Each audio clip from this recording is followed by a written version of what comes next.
Va ora in onda Giallo Radio Club, racconti noir dal passato e dal presente, scritto e condotto da Laura Marinaro.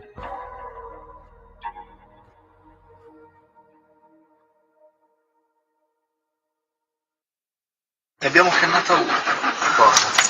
Che io ho detto che lo scontrino era stato ritrovato dopo che era stato sentito e tu hai detto che l'abbiamo ritrovato prima. Dici sì. Ma la seconda volta o la prima volta? Io ho detto che l'abbiamo trovato dopo che era stato sentito già la prima volta. Ah sì? Prima o dopo? Non mi pare che io adesso che era stato sentito e poi l'abbiamo trovato. Non so, vabbè, comunque. Gli ho detto a me sembra prima, comunque non cambia niente. Credo, non so. No, mi stavo parlando prima con... Sì, cosa ti ha detto? Cazzo. Comunque la versione è la stessa, a parte che era una nostra, perché mi hanno fatto due domande che io capisco che non le facevo, però non vi ho dato, diciamo, la risposta perfetta, quindi il giorno mi ha chiesto se io vigevo, non c'era andato, siccome vigevo non avevo con me il cellulare, perché quando hanno rilevato il mio cellulare vigevo, se io ti dico sì mi ricordo perfettamente che avevo il cellulare, l'orologio che sto dando la risposta, cioè, l'avevo detto che mi ricordo, che adesso, cioè, ma avete parlato anche di DNA? No, proprio niente. Non ho proprio detto che quella è una roba tecnica. Ma per casualità hanno detto questo, hanno detto diverse robe, ha fatto tipo escluso il DNA che quella è una roba, ok, quella è una roba tecnica, e poi non ne parliamo. Però si vedeva che mi hanno fatto proprio domande anche inerenti a quello, cioè comunque secondo me erano abbastanza la mia. Loro mi hanno chiesto cosa faceva a casa di Poggio, ho detto che giocavamo nelle due sale, giù e sopra, lui continuava perché sia giù che su giocavate, cioè non poteva giocare solo giù o solo su.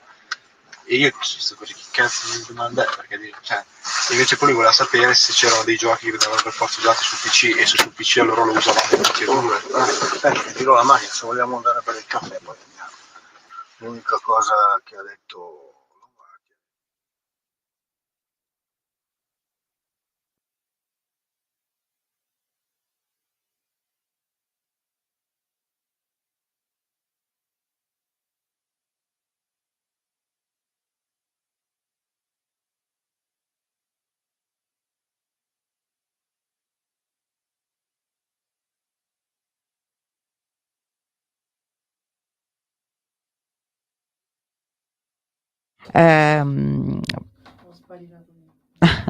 Scusate, non ci sentivamo. Allora, rifaccio i saluti a tutti. Avete ascoltato un'intercettazione risalente al febbraio 2017 in cui Andrea Sempio, indagato oggi per l'omicidio di Chiara Poggi, e quindi riparliamo oggi del caso Garlasco, parlava con il padre proprio dell'argomento che introdurremo oggi per primo. Abbiamo oggi una puntata un po' particolare con tante novità e abbiamo degli ospiti. Prima, nella prima parte, e non so se poi riusciremo a farlo fermare nella seconda perché vediamo come vanno le cose. Abbiamo il maresciallo Franco Marchetto, bentornato a Radio Libertà. Grazie a tutti voi, buonasera Laura. Buonasera Franco. E il medico legale nonché super opinionista di Garlasco, Pasquale Bacco. Buon pomeriggio. Bentornato.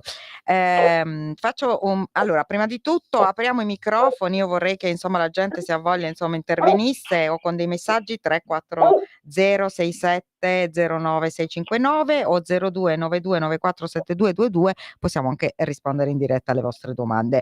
Faccio brevemente il riassunto. L'avete sentito la notizia di oggi, che poi era una notizia insomma che alleggiava da parecchi giorni. Forse avremo anche più tardi nella seconda parte il protagonista, insomma un po', cioè quello che ha tirato fuori questo argomento di nuovo, e questo famoso scontrino, lo scontrino che ricordiamo Andrea Sempio nell'interrogatorio del 2008, quindi durante la prima inchiesta del processo poi che ci fu ad Alberto Stasi. Scusate, sentiamo dei rumori? Non sono i miei. Vabbè, e niente. Sono i miei. Ecco, i Mi cani. stanno I cagnolini. alzando, bisogna prendere i lavori. Oh, niente, al niente, niente, balzo. basta, Sono basta. arrivati quelli che chiamano qua i fre e mi stanno sistemando il Ok, cancello. basta. Sto cercando di Allora, fare tutte e due le cose. tranquillo. Allora, lo scontrino, no, scontrino, questo scontrino era praticamente la ricevuta di un parcheggio che non aveva assolutamente né targa né niente, delle 10:18 di Vigevano, del 13 agosto 2007, cioè il giorno dell'omicidio di Chiara Poggi. 10:18, quindi 10:18, 11:18. 10:18 è importante perché fino al secondo grado di giudizio, quando Alberto Stasi viene assolto, l'orario della morte che aveva stabilito il primo medico legale, infatti di questo poi parleremo magari con il dottor Bacco, era le 10:30, dalle 10:30 in poi. Quindi quando Andrea Sempio viene sentito, perché viene sentito? Perché è un amico di Marco Poggi e frequenta la casa, quindi come tutti viene sentito ai tempi, no? E gli fanno una domanda, qui il maresciallo Marchetto mi deve dare una mano, gli fanno quindi la domanda, dice vabbè, sull'alibi, dove eri la mattina? E lui dice sono andato a Vigevano, prima ero a casa, poi quando mia madre è tornata con la macchina, perché avevamo solo una macchina, mi ha dato la macchina e sono andato a Vigevano in libreria, il 13 agosto, lunedì, è andato in libreria a Vigevano. Salvo il fatto che la libreria poi era chiusa, che non abbiamo i tabulati di Vigevano soprattutto, ma abbiamo solo quelli di Garlasco. Risulterebbe invece che Sempio sia stato sempre a Garlasco. Però, a parte quello, loro gli dicono a un certo punto: vabbè, ma puoi dimostrare sta cosa? E lui non si sa bene come, perché anche qui c'è tutto un busillis su se sia stato mandato a casa a prenderlo sto scontrino, se lui sia andato di sua sponte, se già l'aveva portato, non si è ben capito, perché poi anche l'attuale ex colonnello Cassese, quando è stato sentito a luglio adesso dai carabinieri. Marchetto può togliere il microfono almeno quando non parla. Ah sì, è vero, si sennò io sentono non i sento rumori. niente. No, non ce l'ho il microfono, dottore. No, ma noi siamo al telefono, Pasquale, capito? Siamo al Ah, non telefono. mette muto? Ah no, Ah, vabbè, boh, no, non lo potrebbe so. mettere muto. Vabbè, comunque, sta di fatto che maresciallo, lei si ricorda questa, vabbè, lei non c'era già perché l'avevano già esautorato Sì. dall'indagine. Cosa ci può dire di quella audizione, insomma, Ma quali sono i punti? quello Perché i che carabinieri di posso dire oggi io, l'hanno risentito Cassese su questa circostanza, non ne ho vabbè, idea. glielo dico non io, ne mi ho idea. risulta anche che abbiano sospeso a un certo punto l'interrogatorio perché lui continuava a dire mi ricordo così, mi ricordavo così. Guardi, qua c'è un sacco di gente che non si ricorda più o si ricorda male, soltanto che per loro è un non mi ricordo. Io sono andato a vedere una bicicletta, mi hanno condannato, per cui da tutto questo. Comunque, ritornando, allora per me lo scontrino non è da considerarsi un alibi, soprattutto certo. sulla base del nuovo orario Sì. che ha decretato il medico legale. La cosa però interessante, a parte il fatto che questo non è un alibi, ma è tutto il resto che è interessante e secondo me si potrà risentire Sempio dopo che hanno stabilito se il sangue, il DNA sotto le unghie è il suo o meno. Certo, vabbè, poi allora, parliamo anche di questo. È interessante sentirlo, ma per il momento teniamolo tutti in stand-by, anche perché attualmente non ha senso.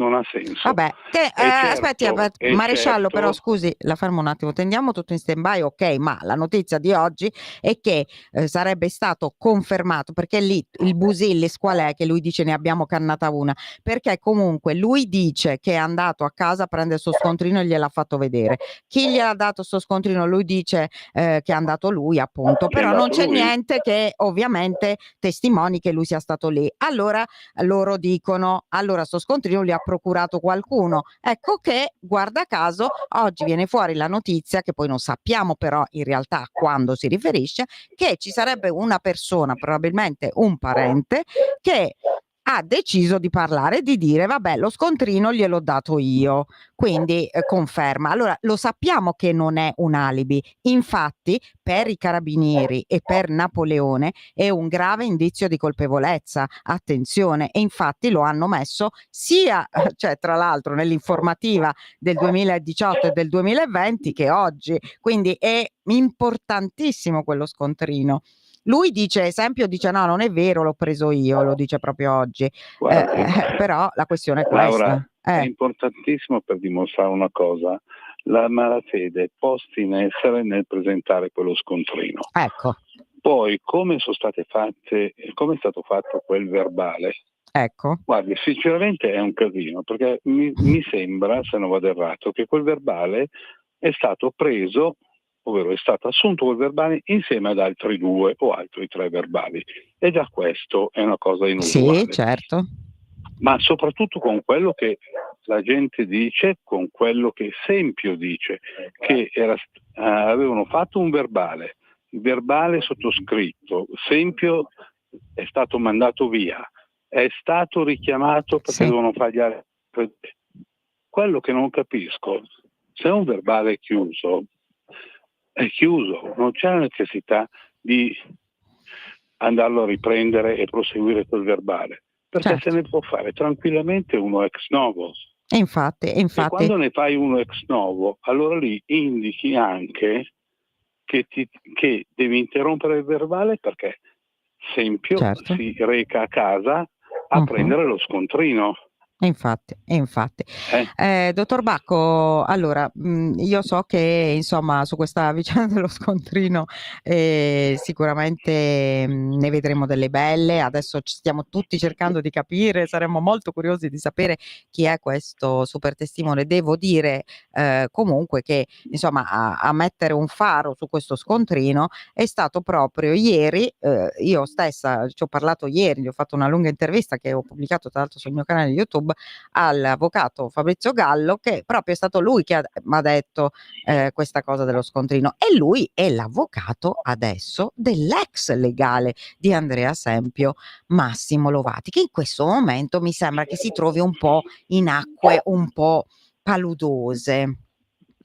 Sì, allora, prima di tutto c'è una notizia, io insomma lavoro in procura ormai da 30 anni, c'è una notizia che gira con forte insistenza, ve la riporto così com'è, che Lovati sia stato iscritto nel registro degli indagati. È una cosa che da stamattina gira con grande forza. Ma dove? Quindi, in quale procura?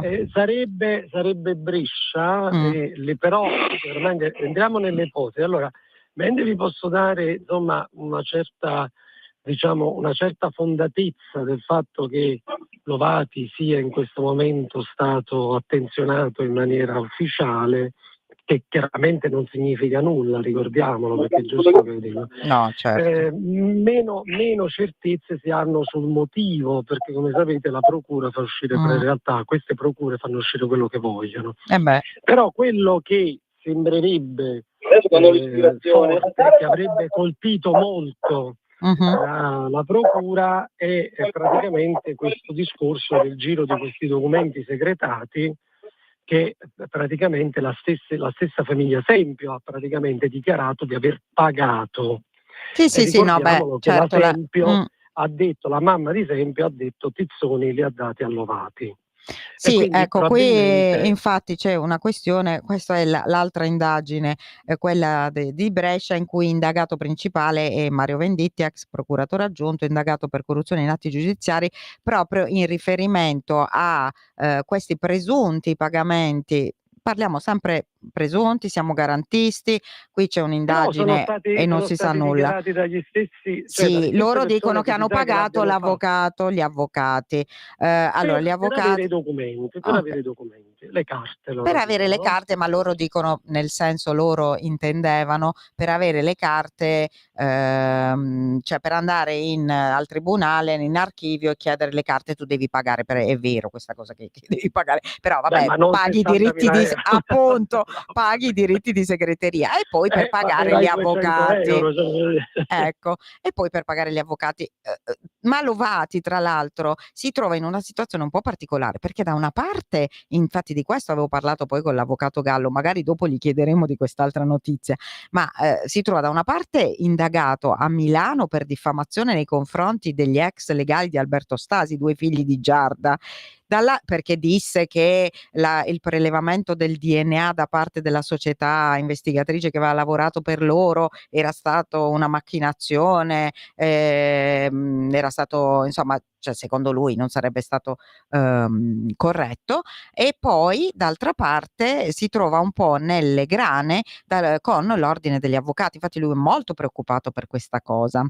È talmente preoccupato che ha preso un agente, ha abbandonato la difesa innanzitutto, però io ho un'idea su questa cosa dell'abbandono della difesa, gliel'ho detto anche, e poi ha preso questo avvocato, Fabrizio Gallo, che lo segue per queste vicende, e poi ha preso un agente, cioè ve lo comunico ufficialmente, è vero, ha un agente per poter andare in televisione o dovunque lo paghino a parlare.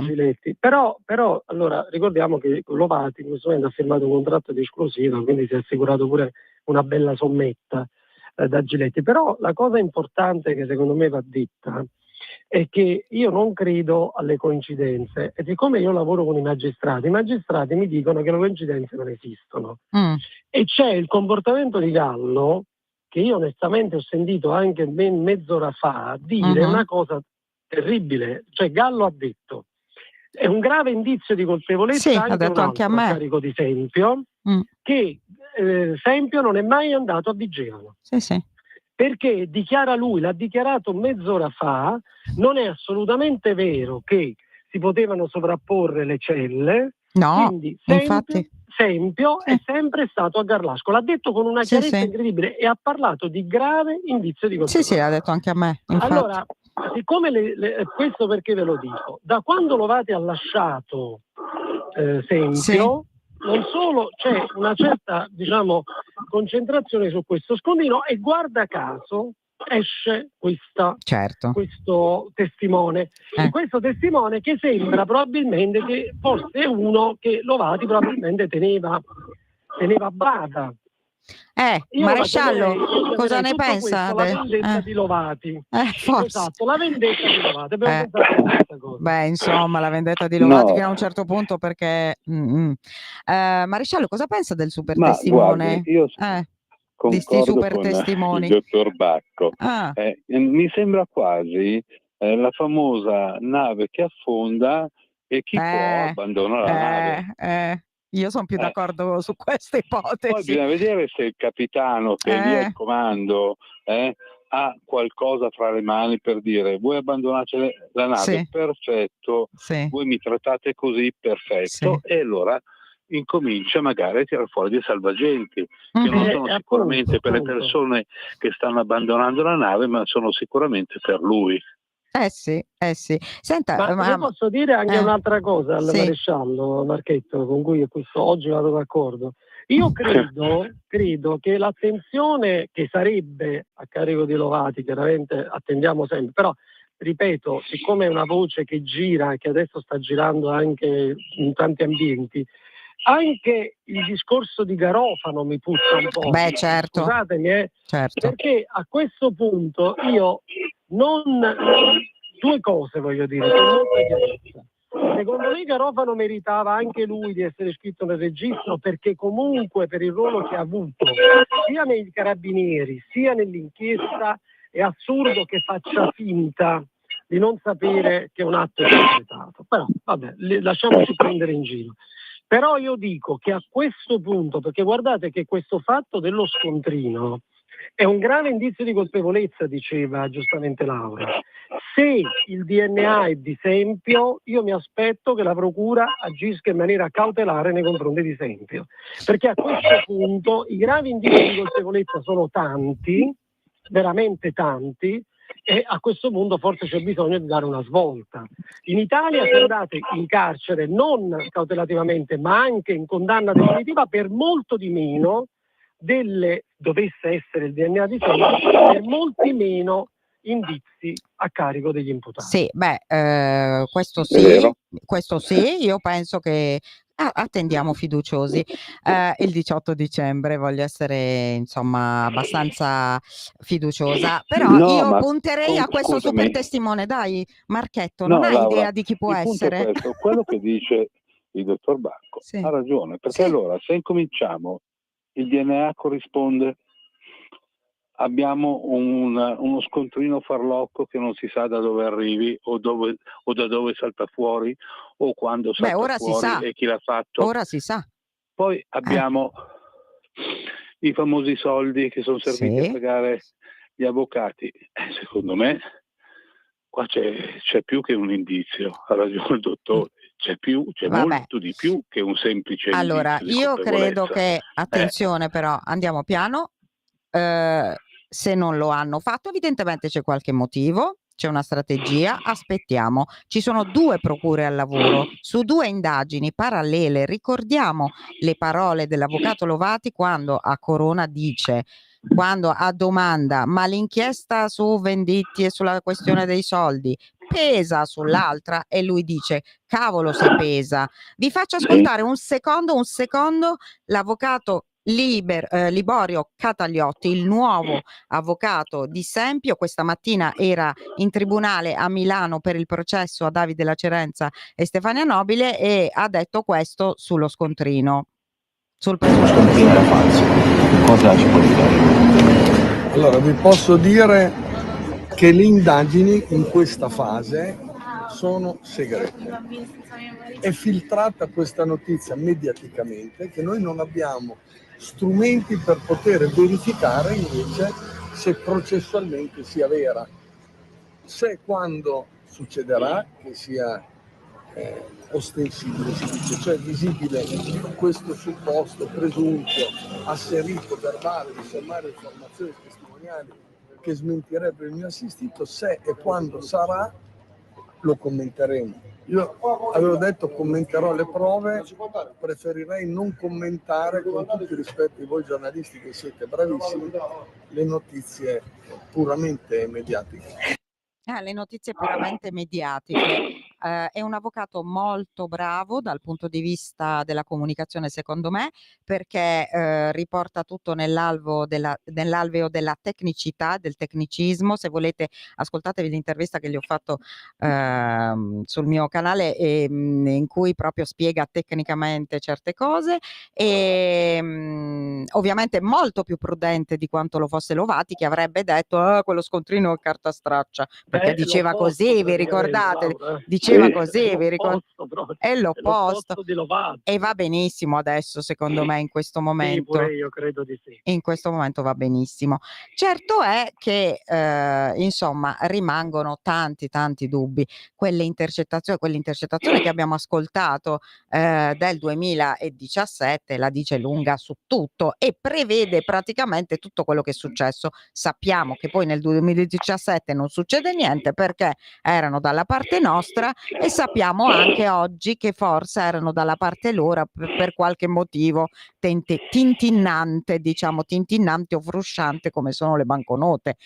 Non lo so, è un'ipotesi, io non accuso nessuno, però probabilmente è stato così, perché se un ex procuratore poi dopo dice ho chiuso in 21 secondi perché ero in 21 giorni perché ero proprio sicuro della sua innocenza, che non c'entrasse niente, insomma, allora questi qui sono scemi che stanno lavorando da 3 anni su questa cosa, invece un po' di incongruenze le hanno trovate, non lo so. Facciamo 2 battute, poi andiamo in pubblicità e torniamo. C'è poco da far battute qua. Qua comunque non ci stiamo rendendo conto che dietro a tutti questi giochi, alla Lovati maniera e tutto il resto, si sta procedendo nei confronti di queste persone per un omicidio di una povera ragazza. Bravo. È quello che dispiace. Bravo. È solo quello. Bravo. Poi è normale, anche il nuovo avvocato di esempio, sta facendo l'avvocato, Certo. non c'è da dirgli Certo. nulla, sta facendo esattamente l'opposto di quello che faceva Lovati, sebbene io sia convinto che per Lovati in alcune occasioni era una strategia. Sì, sì, sì. Finalizzata a che cosa? Lo sa solo lui. Lo sa solo lui, sì. Vedremo. No, io volevo dire, sono d'accordissimo Marchetto sul che sta facendo l'avvocato, finalmente, perché sempre forse aveva bisogno di un avvocato che facesse l'avvocato e non si facesse 8 trasmissioni al giorno. E se veramente noi ci siamo sempre fatti una domanda: com'è possibile che tutti quelli che sono intorno a questo episodio non parlino? Se non era una persona tenuta a bada da Lovati, cioè nel senso che la presenza di Lovati in qualche modo riusciva a mediare, allora questo testimone potrebbe essere anche il primo di una lunga serie che finalmente si decide a dire quello che sa. Bello. Allora andiamo un attimo, un minuto in pubblicità, dopo dobbiamo chiamare una collega, quindi ditemi poi insomma uno dei due può rimanere, però adesso ci ritroviamo tutti quanti qui. Va bene. Stai ascoltando Radio Libertà, la tua voce libera, senza filtri né censura. La tua radio.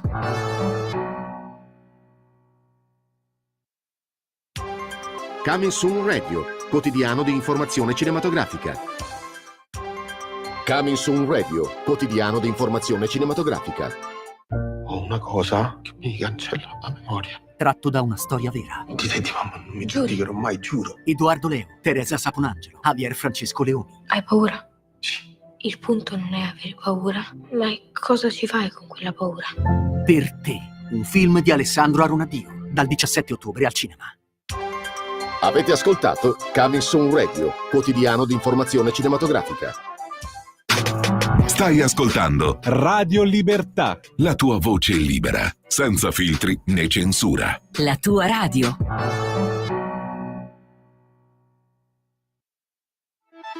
stai ascoltando Radio Libertà, la tua voce libera, senza filtri né censure, la tua radio. Allora, eccoci tornati. Chiediamo un'ultima cosa al maresciallo Marchetto prima di salutarlo, perché devo far salire su. Ecco, maresciallo, lei si aspetta altri magari testimoni oppure notizie di testimoni, perché magari ne hanno sentiti tanti e noi non lo sappiamo. Gli atti sono tutti segretati. Ma guardi, io sono convinto che Garlasco qualcuno ancora sa. Che poi, perché sotto un effetto di intimidazione mediatica, piuttosto che un effetto di aver paura di scontrarsi con certi personaggi che ritengono famosi o potenti qua a Garlasco, non l'abbiano ancora fatto. Ma secondo me, se si incominciano a sbloccare certe situazioni, secondo me arriveremo ad avere altri testimoni. E un'ultima domanda proprio prima di salutarla, ma secondo lei perché questa persona, adesso non sappiamo se è un parente, un amico, un conoscente, perché questa persona ha sentito il bisogno di smontare quest'alibi oggi, o se questa persona da investigatore, secondo lei ci è arrivata da sola o l'hanno trovata loro? Che secondo me è così, però questa è una mia idea. Guardi, bisognerebbe verificare chi è la persona. Verificando certo chi è la persona e il nome prima di questa persona, si può dire se magari era qualcuno della cerchia all'epoca d'esempio, se piuttosto rientra nella cerchia di Lovati o altro. Certo. Bisogna aspettare. Va bene. Aspettare. Allora dai, ci sentiamo la prossima volta sicuramente. Grazie Laura, maresciallo. Arrivederci dottore, buona serata. Arrivederci a tutti. Allora, dottor Bacco, adesso ci raggiungerà qui, tu non la conosci, una collega di Garlasco Channel, Marilena Sottile, che tra l'altro è delle nostre parti, quindi siamo tutti vicini. Allora, ti volevo chiedere questa cosa sul DNA. Allora, che idea ti sei fatto? Adesso mi sembra che sia praticamente quasi certo alla fine che la consulenza Previdere abbia ragione, cioè nel senso Previdere dice che fuori da ogni dubbio si può confrontare e verrà confrontato. Ma sì, ma lo diceva anche la Baldi. Ecco, infatti volevo proprio tirare in ballo la Baldi, tra l'altro l'avevo invitata, però non può perché sta facendo un webinar, però la Baldi proprio ieri, io l'ho intervistata, mi ha detto che secondo lei è da contaminazione. Sì, vabbè. Allora, la Baldi deve rendere onore al ruolo e alla carriera che ha fatto, quindi non può prendere, diciamo, non può dire delle cose del genere. Quindi chiaramente non è da contaminazione, è un DNA importante. Lei stessa, ripeto, lo ha detto anni fa, perché bisogna pure finirla con professionisti che poi a seconda dei ruoli che prendono cambiano le idee e cambiano le posizioni. Scusatemi, però qui abbiamo assistito veramente, io devo dirlo, cioè la difesa di Tempio sembrava andare verso l'autodistruzione. Lovati che si fa riprendere insomma con Corona e tutto il resto lo sappiamo. Tra tutti quelli che possono andare a prendere, vanno a prendere Palmegiani che hai voglia di sminuire, ma in un video dice con una certezza assoluta, facendo riferimenti anche a quella che è la sua arte, che Tempio era in quella casa. La Baldi ci dice con certezza assoluta, ed è una genetista di fama mondiale, lo dice alle Iene, ma lo dice tante volte in quel periodo, che il DNA è addirittura in una ottima quantità, cioè lei parla anche di quantità. Sì, beh, questo io sono andato a studiarmela questa cosa. Sì, sì. Cioè, quindi non possiamo continuare, poi arriva che inizia a difendere Tempio e non so se sull'altare dei soldi o della visibilità a un soldi certo non punto si cambia. No, vabbè, io non penso lo so. che i soldi però, a questo punto siano finiti. sono spesi tutti nel vabbè, 2016. ma lo dico infatti non in termini di venduti di me, però sull'altare di qualcosa all'improvviso, cioè questa gente, proprio perché io dico sono professionisti di grandissimo valore, la Baldi è una professionista di grande valore che io rispetto. Sì, devo chiamare la collega. Ciao Marilena, ci stai ascoltando? Aspetta. Eccomi, buon pomeriggio Laura, buon pomeriggio a tutti. Ecco Marilena, poi Marilena Sottile. ti farò una domandina. Adesso sì, hai ragione Pasquale, però vabbè, vedremo cosa succederà. Qui abbiamo, ovviamente loro avevano bisogno assolutamente di un consulente genetista, perché andiamo verso un incidente probatorio, non si può arrivare lì senza un genetista. Tra l'altro vogliamo dirlo però, scusami, che Lovati, e questo è importante, stava talmente portando la nave a fondo che addirittura aveva detto che non c'era bisogno del genetista, perché bastava lui. Va bene, ma erano delle buttate, dai Pasquale. Cioè, analizzando tutte le regole, addirittura si sarebbe fatto il piccolo corso. Erano delle buttate, dai.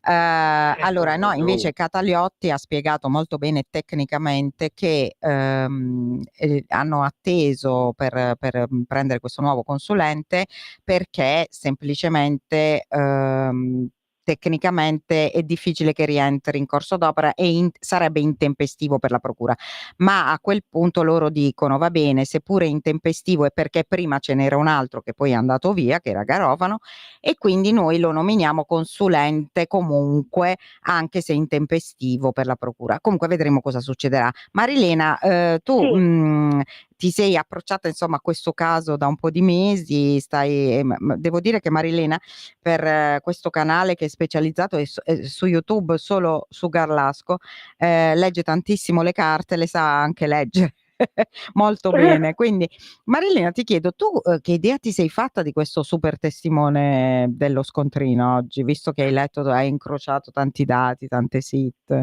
L'idea che mi sono fatta è che sia comunque qualcuno di molto vicino all'indagato, quindi non sappiamo se appartenga alla rete delle amicizie, quelle che sono state sentite fin dall'inizio, che abbiamo imparato a conoscere nel corso di questa inchiesta, o come appunto è stato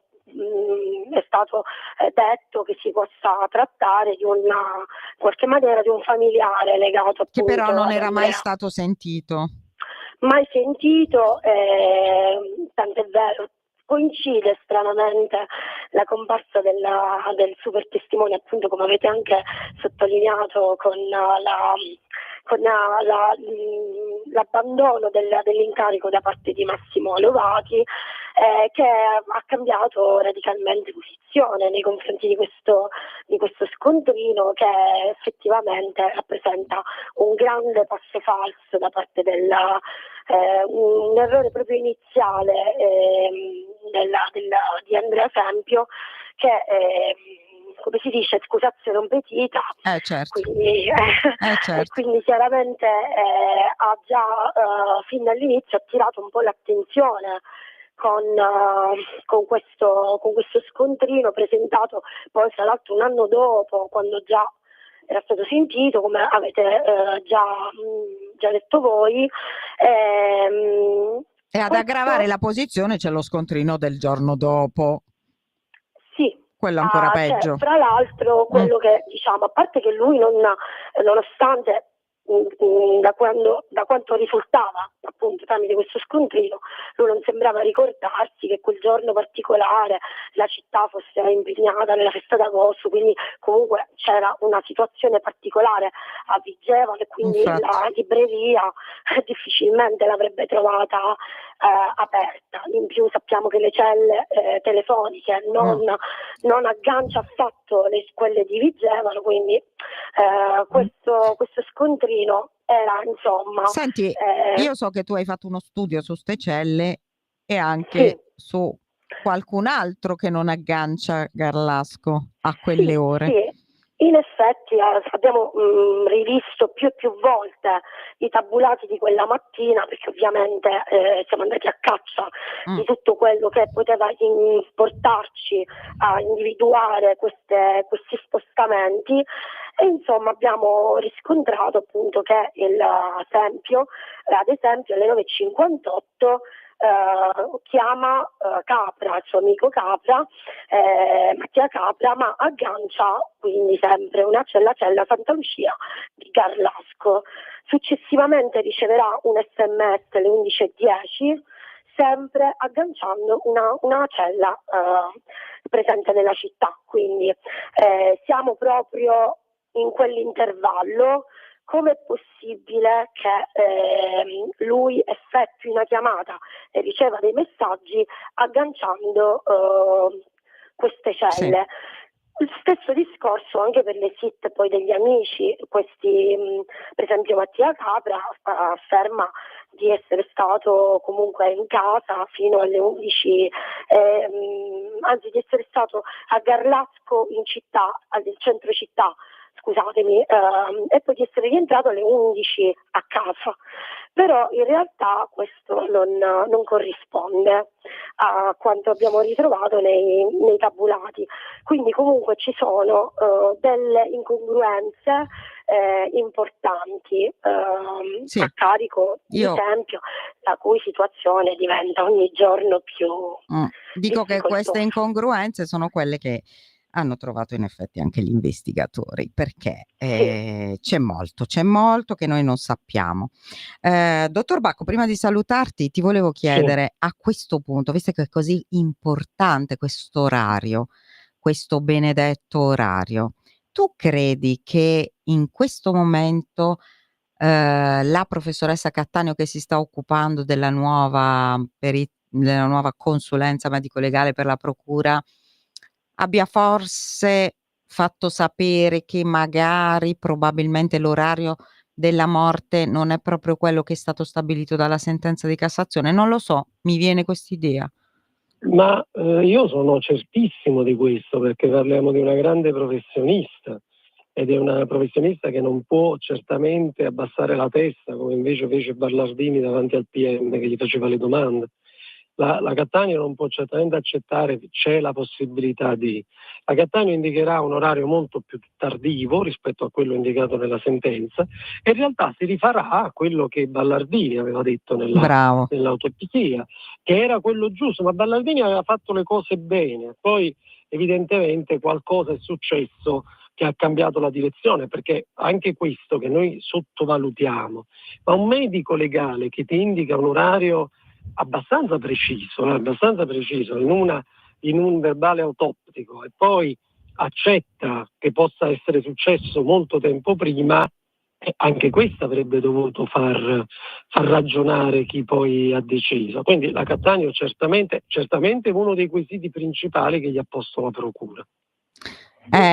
So che insomma anche tu poi ci hai spiegato bene anche un'altra volta che sei venuto questa cosa insomma del perché poi l'orario era quello, cioè ci sono dei requisiti tanatologici, no? Come si dice? Molto importanti, molto importanti, ma anche molto semplici. Ecco, questa è la cosa importante da sottolineare. Infatti io vorrei sottolineare veramente la professionalità del professor Bacco su questo, perché è sempre stato chiarissimo e anche molto chiaro nello spiegare queste cose. Marilena, vuoi fare una domanda tu al professor Bacco, visto che ce l'abbiamo qui? Poi cerchiamo di sentire l'avvocato Gallo se si è liberato. Allora, al professor Bacco vorrei chiedere come pensa che cosa verrà fuori dalla Cattaneo, da questa nuova consulenza, se ci saranno delle novità inaspettate e soprattutto se verrà detto finalmente quanti erano in casa in quel momento, visto che fino adesso si è sempre parlato di un solo assassino, di Chiara, ma come il professore ha più volte affermato, in realtà le mani già presenti sul corpo della ragazza erano più di una. Quindi ci possiamo aspettare di trovare finalmente questa affermazione scritta anche sulle carte di questa inchiesta? Beh, certo, sarebbe ora. Voglio ricordare, però, Marilena, puoi darmi pure del tu tranquillamente. Grazie, allora, non l'ho detto solo io, tutti, diciamo anche questo, che tutti i medici legali, scuola La Sapienza di Roma, ma così come delle altre università, siamo tutti d'accordo, no? Che le mani sono almeno due, ma del resto anche la procura un po', Cioè non è proprio una certezza, però anche lì parlando di concorso è chiaro che non sappiamo se poi quel concorso significa che abbia messo le mani addosso alla vittima, però il fatto che non sia il risultato dell'azione di un'unica persona comunque mi sembra abbastanza chiaro. La Cattaneo è brava, ha grande esperienza e soprattutto, oltre alla sua bravura, ha una grandissima equipe, e quell'equipe non si farà sfuggire questo, e certamente questo. Io credo che due siano le cose che siano state chieste alla Cattaneo. Certamente l'orario della morte, perché diventa determinante, e quante persone, più dell'arma, perché l'arma alla fine, credetemi, potrebbe essere anche un elemento ininfluente su quella che sarà la decisione, ma quante persone hanno colpito Chiara? Queste sono le due domande a cui un medico legale, secondo me, in questo caso, in questo momento storico, deve rispondere. Ma l'arma, secondo te, Pasquale, l'assassino l'ha trovata lì o no? Ma guarda, c'è un elemento importante, secondo me, te lo devo dire con chiarezza. Allora, se non c'entra nulla Marco Poggi, ma non nel senso che abbia ucciso la sorella, l'ho preciso perché questo è impossibile. Allora, se non c'entra nulla, allora era, secondo me, un atto ampiamente premeditato. Se però in questa storia Marco Poggi dovesse avere un piccolo ruolo, chiaramente anche indipendente, noi potremmo addirittura tenere una piccola percentuale, piccolissima percentuale, che si possa anche trattare di qualcosa che non era proprio previsto. Però è molto difficile immaginare in ogni caso che una persona parta con l'idea di poter fare qualcosa di grave e non si porti un'arma con sé. È veramente difficilissimo. Questo in 30 anni di sopralluoghi, credetemi, io non l'ho visto quasi mai. Al massimo diventa una perché la prima che hai portato non è stata capace di uccidere. Ma pensare a uno che parta per essere... Voi immaginate una persona che parte dicendo è probabile che io possa uccidere una persona e non si porta nulla dietro, è impossibile. Beh, certo, poi ricordiamo insomma dalla sentenza, dalle carte, dal processo che comunque mancava un martello, cioè comunque mancava sto martello, quindi sto martello mancava, quindi può essere pure che appunto chi poi ha deciso l'abbia preso di là, ecco. Quindi potrebbe essere, potrebbe essere. Come un'arma, però è difficile, capisci? Se tu vai perché non sai poi quello che trovi, anche non conosci benissimo la casa, questo sì, lo hai nascosto prima, no? Già sai tutto, certo, è chiaro. Però in questo momento non credo che l'arma, ma credo che lo sappia pure tu, non credo che sarà determinante indicare l'arma. Non è fondamentale. Va bene, senti, ti salutiamo e ti rinvitiamo di nuovo. Grazie per questa notizia che ci hai dato, che adesso vediamo di verificare con... ma già gira. Ma vediamo di verificarla con l'avvocato, se ci risponde. Adesso proprio l'avvocato dell'avvocato al quadrato. Vabbè. Ciao a Marilena. Grazie Pasquale. Grazie Pasquale, buon pomeriggio. Ciao. Grazie. Allora Marilena, vediamo se ci risponde l'avvocato Gallo. Non lo so. Vediamo se ha letto la nuova affermazione di De Rensis. Cioè?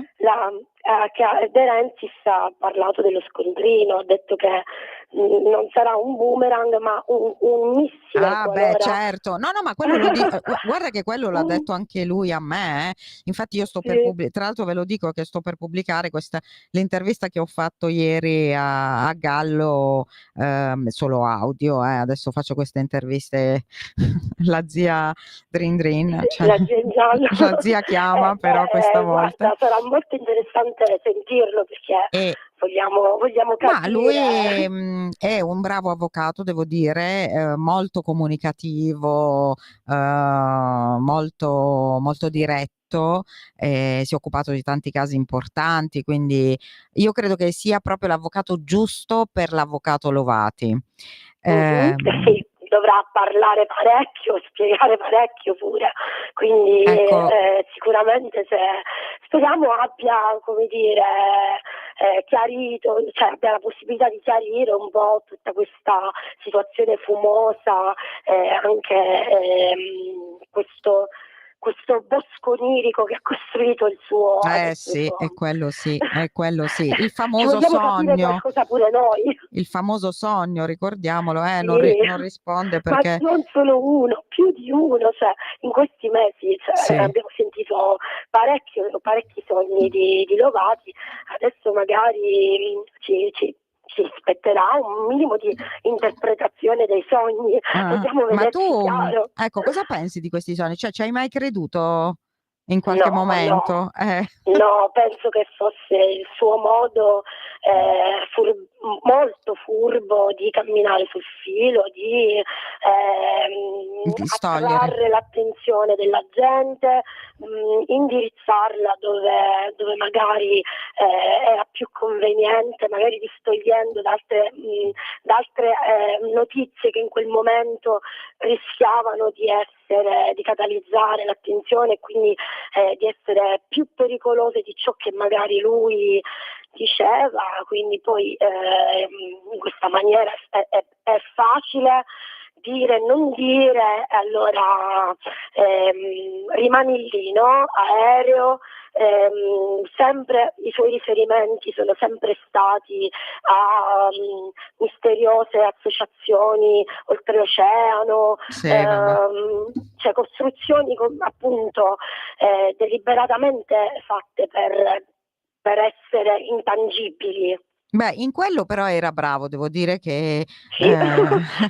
Sì, infatti non a caso penso che Corona avesse pensato per lui a un possibile futuro in ambito televisivo, quasi cinematografico. Beh, allora vi devo dire che lui ci crede davvero, ragazzi, lui ci crede davvero. Credo che già stia pensando a un piano B. Certo non abbandonerà penso tutti i suoi clienti, magari qualcuno lo seguirà, ma Una cosa volevo, prima di chiudere, poi dopo sicuramente ne riparleremo. Non so se tu, leggendo così, sentendo le intercettazioni così, hai mai fatto caso ad un particolare un po' particolare.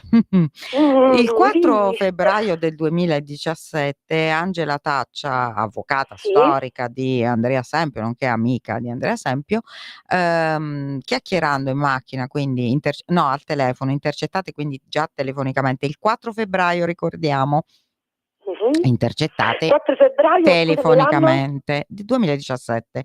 2017. Okay. Dice al no scusa 2016, dice al suo, assistito, parlano di quarto grado, della prima ospitata a quarto grado no è 2017 sì. 2017, sì. E dice, non so se tirare dentro Lovati, alla mia, così in questo incarico, perché lui è bravo, io ho lavorato da lui, insomma. Ma scusa, mi sono chiesta, ma Lovati dice che lui, la consulenza Linarello già la conosceva dal panettone, Andrea già sapeva dell'indagine dal panettone del 2016, quindi come mai la Taccia il 4 febbraio non gli ha dato ancora l'incarico? Questo è curioso, è molto curioso. È curioso, sì, perché in effetti lui entra quindi dietro le quinte di questo caso già precedentemente. È effettivamente un'altra di quegli argomenti da approfondire su questi rapporti, su questi rapporti un po' strani che c'erano tra i vari anche, legali, no? Perché c'è anche poi l'avvocato della famiglia Poggi che è molto vicino. Poi anche i Sempio in realtà affermano di non averlo praticamente pagato, se non pochissimo, cioè che lui rispetto all'avvocato Soldani non abbia praticamente preso denaro se non quasi rimborsi spese, così come d'altro lato ha fatto anche la Taccia, però sappiamo che la Taccia è amica di famiglia, quindi ci può anche stare che non chieda un corrispettivo, però Massimo Lovati ha più volte affermato di aver percepito del denaro, anche a noi, diciamo in contanti. Speriamo dentro i limiti della legge, almeno per rata. Quindi, però poi loro dicono, quindi pagavamo gli avvocati, portavamo tutto a Soldani, l'ufficio dei Soldani, però Massimo Lovati a quanto pare non prendeva del denaro. Però Soldani poi dice che lui non ha preso niente. Lovati dice che poi non ha preso niente, poi dopo dice che ha preso anche 60.000, ma che 60.000 sono pochi rispetto al lavoro che ha fatto. Insomma, ragazzi, secondo me la procura di Brescia su tutta questa vicenda dei soldi farà luce. Certo, i soldi in contanti sono difficili da ritrovare dopo tanti anni. Per ora l'avvocato Lovati si cimenta con le sue ospitate televisive, questa volta a pagamento, e per ora si cimenta con i suoi nuovi denti che non so se sta meglio. Però dice che sta meglio, ma dice che gli danno molto fastidio. Proprio oggi me l'ha detto che gli danno molto fastidio, che erano meglio quelli di prima. Io gli ho detto beh, ma forse in Italia li facciamo un po' meglio. Lui però, ricordiamolo, l'aveva detto a me a inizio settembre, che è andato in Albania in questa clinica con cui ha fatto un contratto per 2 anni per fare il testimonial, assolutamente sponsorizzare meglio quello che gli hanno fatto, perché se si lamenta lui io non mi fiderei. Si sta lamentando, dice che gli dà fastidio, che sembra di essere appunto Jerry Lavana, quindi il famoso Jerry Lavana. Va bene, senti Marilena, cosa state preparando intanto su Garlasco Channel, visto che ci troviamo? Lo diciamo, è un canale YouTube che dovete seguire se avete voglia.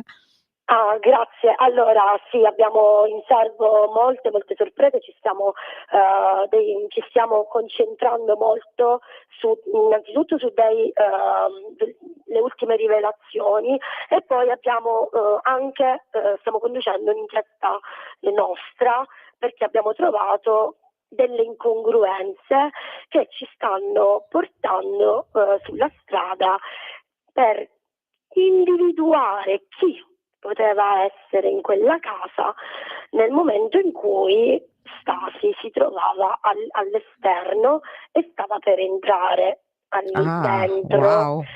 È una situazione, diciamo, che stiamo studiando da un po' e stiamo preparando qualcosa di importante. Vabbè, in bocca al lupo. Sì, speriamo quindi che ci seguiate.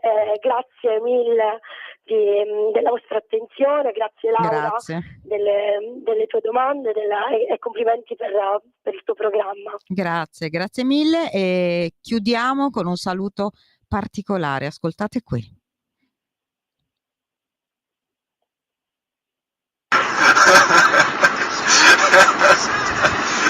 Che da un lato ti fanno ridere, dall'altro quando pensi che però c'è in ballo 30 anni di carriera.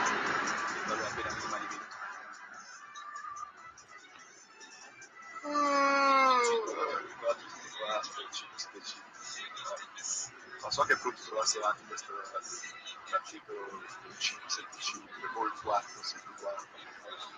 Fanno a me domande su altri casi, tipo quello di Cossetti. Fanno a me domande di genetica su come funziona il DNA, su come funzionano, non so, gli aplotipi, quelle robe lì, su quelle cose lì. Fanno domande a me su questo. Non sono un genetista, non sono un avvocato, non ho accesso in accademia.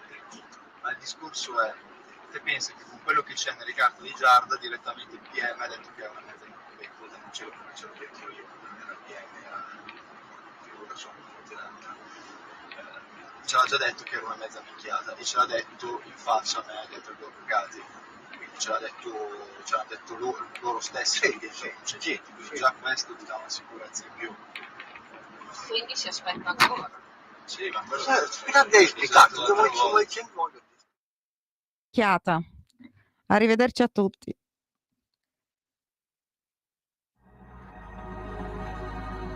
Avete ascoltato Giallo Radio Club.